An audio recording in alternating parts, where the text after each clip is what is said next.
Bagi kita masa sedikit sebab tu saya kata kita sedang kaji dan mandat itu setelah pun saya berikan kepada Majlis Penasihat Pendidikan nanti.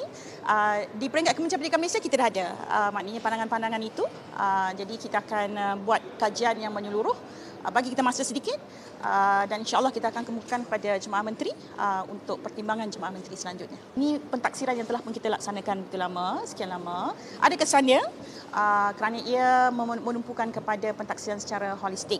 Yang kita nak kaji ni adalah dari segi maknanya kita mendengar maknanya permintaan ibu bapa ini dan kita nak kaji dengan apa yang telah pun kita laksanakan ketika ini. Sebab tu saya sebut tadi beri kita masa sedikit dan kita akan bagi penjelasan kepada masyarakat selepas kajian menyeluruh itu kita laksanakan dan kita bentangkan kepada Jemaah Menteri.